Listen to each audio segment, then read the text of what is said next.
The gripping story now about the lengths one man went in order to try and save the lives of his relatives and friends in Beeston Spring, Westmoreland.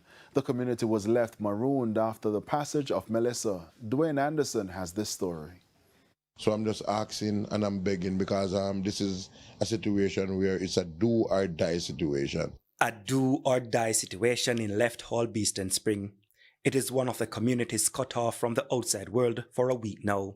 The residents survived the hurricane's wrath, but Mr. Tomlinson is worried that could change unless they get urgent attention. We can have the aftermath. We can still have people dying because the hurricane is gone, but there are people that are sick there, and if they can't come out there.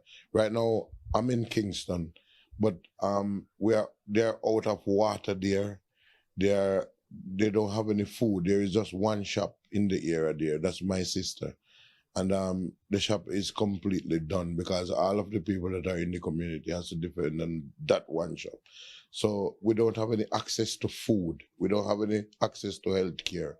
We don't have any access to water. Residents have been proactive. They have made preparations for the authorities to access the area by air.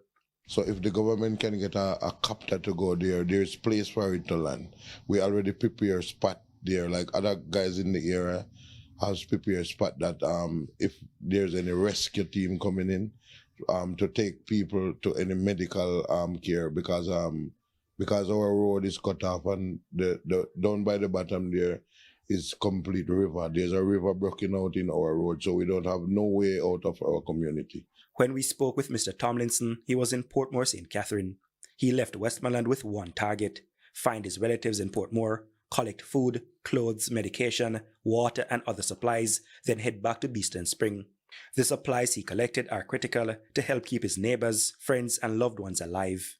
My children, they need like pills, alcohol, because our home is enshambled.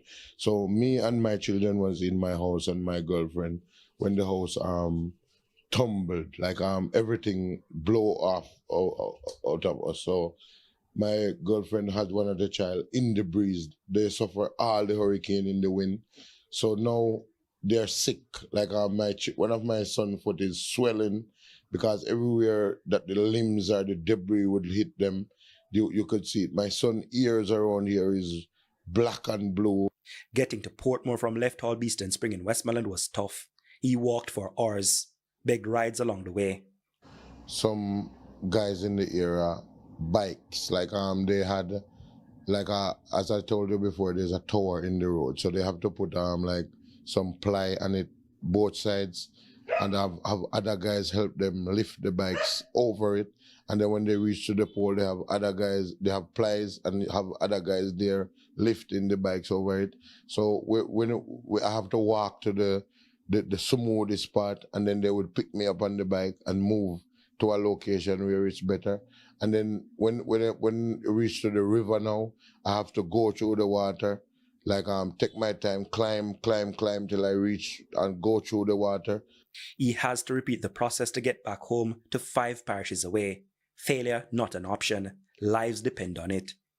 So it was like terrible. It was like traumatic to reach here. But somehow I have to get out of there because I'm thinking about my children. I'm thinking about how they're gonna like I'm even here now and I'm emotionally distressed because I'm thinking about them back there, how they're surviving.